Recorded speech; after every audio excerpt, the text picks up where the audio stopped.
अस्सलाम वालेकुम व्यूअर्स, मैं हूं एहसान खान और आप देख रहे हैं यूट्यूब चैनल एहसान रिएक्शन विद एहसान। आईएमएफ की एक रिपोर्ट सामने आई है, उसके बाद जो इंडियन मीडिया, इंडियन हुकूमत की जो चीखें हैं वो सातवें आसमान पर हैं। दोस्तों, बांग्लादेश ने इंडिया को पीछे छोड़ दिया है।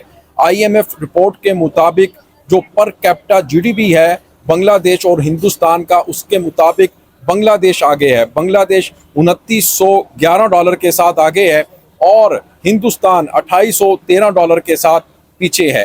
क्या वजह है जो हिंदुस्तान बांग्लादेश को कहता था कि वहाँ तो भाई भूखमरी के हालात हैं, हिंदुओं की अत्याचार है, अनरेस्ट है, वो तो बहुत पता नहीं कौन सी दुनिया के लोग हैं, वो उनको अच्छा नहीं समझा जाता था। आज उसी बांग्लादेश ने हिंदुस्तान को पीछे छोड़ दिया है पर कैपिटा जीडीपी के लिहाज से।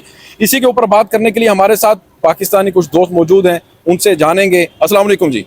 वालेकुम अस्सलाम। कैसे हैं आप? ठीक हैं जी, अल्हम्दुलिल्लाह। तो ये देखें सर, पर कैपिटा जीडीपी के लिहाज से बांग्लादेश ने इंडिया को पीछे छोड़ दिया। जो इंडिया बांग्लादेश को कहता था वहाँ तो गुर्बत है, भूखमरी के हालात हैं, अनरेस्ट है, हिंदुओं की अत्याचार है, लेकिन बांग्लादेश ने इंडिया तो दुनिया की कहता है कि मैं 5वीं बड़ी इकोनॉमी हूँ, उसको पीछे छोड़ दिया। क्या वजह हो सकती है? बिस्मिल्लाहिर्रहमानिर्रहीम। सबसे पहले आपका शुक्रिया कि आपने मुझे मौका दिया बात करने का। और अल्लाह पाक ने भी फरमाया है कुरान पाक में कि वो कौम जिसे अपनी हालत बदलने का खुद सोच और समझ नहीं होती, तो अल्लाह भी उस कौम की हालत नहीं तब तक बदलता। अब देखें कि रिसेंटली बांग्लादेशी अवाम वो कैसे अपनी हुकूमत, जो उनकी करप्ट हुकूमत थी, उनके खिलाफ सड़कों पे निकली। जो उनकी करप्ट हुकूमत थी, जो कि सरासर जो है नरेंद्र मोदी और हिंदुस्तान की, वो कहते हैं कि कठपुतली थी। जी। तो जब उनकी अवाम, उनकी स्टूडेंट, उनकी यंग जनरेशन अपनी हालात को बदलने के लिए सड़कों पे निकले और उन्होंने अपनी जानें भी गंवाई बिला शुबा, तो जाहिर बात है कि अल्लाह पाक ने फिर उनको अपनी मदद देना शुरू की। जैसे ही वो इंडिया के साये से और एक करप्शन बड़ी वो कहते हैं कि उनकी कॉलोनी बना रखा था ना बांग्लादेश को इंडिया ने, जैसे वो उनसे निकले हैं अल्लाह पाक ने उनकी मदद करना शुरू की। अभी रिसेंटली आपने देखा है कि बांग्लादेश पे जो टैरिफ है वो अमेरिका ने 25% लगाया और इंडिया पे जो टैरिफ है वो तो 50% है, कभी कभी तो कभी कुछ। अब जो सबसे बड़ी वजह है मेरे ख्याल में, एक तो उन्होंने, उनकी अवाम के अंदर शऊर पैदा हुआ और वो अवाम अपनी मुल्क के साथ मुखलस हुई और उन्होंने टैक्स अदा करना शुरू किया प्रॉपर तरीके से। और जो अमीर लोग थे, जब उन्होंने टैक्स अदा करना शुरू किया, उनकी जो वर्थ थी, जो उनकी दौलत थी, वो प्रॉपर तरीके से रनिंग में आई। और दूसरा, फिर उनके जो टॉप लीडरशिप जो करप्शन कर रही थी, वो करप्शन खत्म हो गई। अभी जो उनकी हुकूमत है, अभी तक जो रिपोर्टें हैं जिसके मुताबिक उनके हुकूमत में करप्शन नहीं है। फिर सबसे ज्यादा जो एक्सपोर्ट है वो बांग्लादेश की बड़ी है एज कम्पेयर टू इंडिया। उसकी वजह यह है कि जो इनका सनत में जो कपड़ा जो है वो सबसे ज्यादा जो है वो बांग्लादेश का, उसका यूरोप में, अमेरिका में उसको चाइना एक्सपोर्ट करते हैं चाइना में। तो एक सबसे बड़ी वजह ये है। दूसरे नंबर पे ये जो उनकी फार्मास्यूटिकल इंडस्ट्रीज है वो भी काफी ज्यादा टॉप पे जा रही हैं। इसके अलावा उनमें जो है चावल की उनकी फसल, आपने कहते हैं कि चावल की फसल शायद 3 दफा होती है, और फार्मास्यूटिकल में भी है। हाँ, फार्मास्यूटिकल में भी है। तो मेरे ख्याल में ये सबसे बड़ी रीजन है, सबसे बड़ी वजह है खवातीन वर्क फोर्स। हाँ, खवातीन पार्टिसिपेट करती हैं, हमारी तरह नहीं है घर में बैठी होती हैं। ऐसे ही है, वहाँ पे खवातीन जो है वो काम करती हैं। तो ये सारे फैक्टर्स मिलके, और जो इन सब फैक्टर्स का मिलके बड़ा बाप था ना, वो था करप्शन। और इंडियन की जो हुकूमत थी, जो इंडियन के पिट्ठू थे या इंडियन की कठपुतली हुकूमत थी, वो थी। क्योंकि अब इंडिया के साथ इनका कटजोड़ खत्म हो चुका है। अब वो जो करप्शन जो हसीना वाजिद किया करती थी, वो करप्शन अब वहां पे नहीं रही, और ना हसीना वाजिद के वहां पे कोई भी असर रसूख रहा है, जिसकी वजह से लोग वहां के डर चुके हैं करप्शन की वजह से। अच्छा, ये तो एंगल आपने दे दिया बांग्लादेश का, ठीक है, लेकिन अब इंडिया क्यों पीछे रह गया है? वो तो कह रहा था कि मैं तो दुनिया की 5वीं इकोनॉमी हूँ, विश्व गुरु है हमारे मोदी जी, लेकिन उनको तो कह दिया ये जहन्नम का गड़ा, हेल होल है। तो ये क्या हो रहा है? इनके जो मोदी जी हैं वो कितनी दफा तख्त में आ चुके हैं? ये आई थिंक तीसरी दफा तख्त में आज। अच्छा, मैं बाहर भी रह के आया हूँ, तो वहाँ पे मेरे काफी ज्यादा हिंदुस्तानी भाई, मुसलमान भी है, हिंदू भी हैं, उनसे मुलाकात हुई।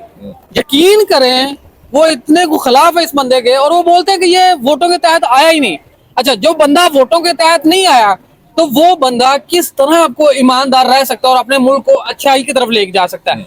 वो करप्शन के थ्रू आया, और वो खुद भी करप्टेड है, और अपनी जो उनके नीचे जो हैं दूसरे लोग, उनको भी करप्शन की इजाजत है। तो उसकी अवाम उसके खिलाफ है। और जहां की हुकूमत करप्ट हो, मेरा नहीं ख्याल कि वहां की अवाम तरक्की कर सकती है। आई एडमिट कि पाकिस्तान पे भी इल्जाम है, पाकिस्तान की भी जो हुकूमत है वो करप्ट है, लेकिन इस लेवल की नहीं है कि वो अपने जो दफाई बजट है उसमें भी करप्शन निकल आए। जो इन्होंने राफेल खरीदे थे, हाँ, इन पे राफेल, बड़ा मास था, राफेल। पता नहीं कितने अरबों डॉलर की जो है करप्शन निकल आई है इनके पे। और किस तरह उनको गिराया पाकिस्तान ने। ऐसे- अच्छा सर, इसी से साथ जुड़ा हुआ एक और सवाल है। बांग्लादेश ने अपने ढाका इंटरनेशनल एयरपोर्ट के ऊपर एक राडार सिस्टम नस्ब किया है। जैसे ही वो राडार सिस्टम एयर ट्रैफिक को कंट्रोल करने के लिए मोस्टली होता है, वो वहां पर डिप्लॉय किया तो इंडियन की चीखें देखने वाली हैं। ये हमारी सिक्योरिटी कंसर्न है, ये बांग्लादेश ने ऐसा क्यों किया है, और साथ ही चिकन नेक है, और वहां पर हमारी जो आर्मी है उसकी मूवमेंट है, और ये सारी की सारी इंफॉर्मेशन बांग्लादेश शेयर कर सकता है पाकिस्तान के साथ,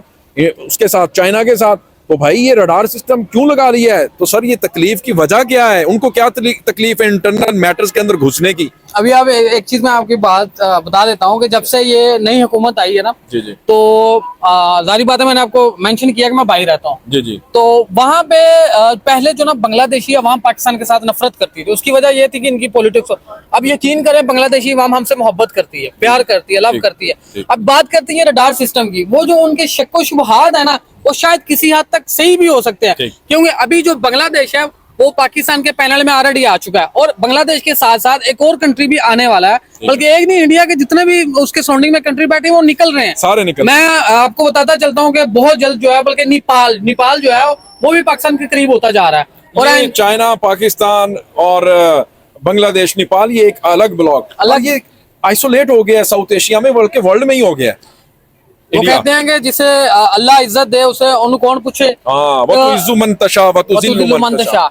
बात ये है कि ये इंडिया चाहता था पाकिस्तान को आइसोलेट करना, इन्होंने ऐसी खारजा पॉलिसी बनाने चाह रहे थे कि जिसमें पाकिस्तान को आइसोलेट करे, लेकिन जिसको अल्लाह इज्जत देना चाहे, आज अल्लाह ने पाकिस्तान को इतनी इज्जत दी है कि इंडिया के वो इत्तेहादी जो कभी बड़े उनके इत्तेहादी, जैसा कि बांग्लादेश था उनका इत्तेहादी, जी, जी। वो जो भी उनकी हुकूमत थी जिसकी वजह से, लेकिन आज वो भी पाकिस्तान के साथ खड़ा है। नेपाल जो है वो भी पाकिस्तान की तरफ आ रहा है, श्रीलंका जो है वो भी पाकिस्तान की तरफ आ रहा है। कोई ऐसा मुल्क नहीं बच रहा जो अभी भी इंडिया के साथ खड़ा हो सिवाय अफगानिस्तान के। आपको क्या लगता है कि फ्यूचर में बांग्लादेश, जिस तरह से अवामी लीग शेख हसीना की वो उनके पक्ष में चली जाती थी इंडिया के, क्या ऐसे चांसेस हैं? क्योंकि अभी तक कुछ ऐसे फैसले हैं बांग्लादेशी हुकूमत के जिससे काफी तनकीद की जा रही है बांग्लादेशी अवाम की तरफ से। वो कह रहे हैं कि आप फिर से उसके हक में जाकर बैठ गए हैं हिंदुस्तान के। तो आपको क्या लगता है कि आने वाले वक्त में जो बांग्लादेश की हुकूमत है वो बैलेंस कायम रख सकेगी पाकिस्तान और इंडिया के दरमियान?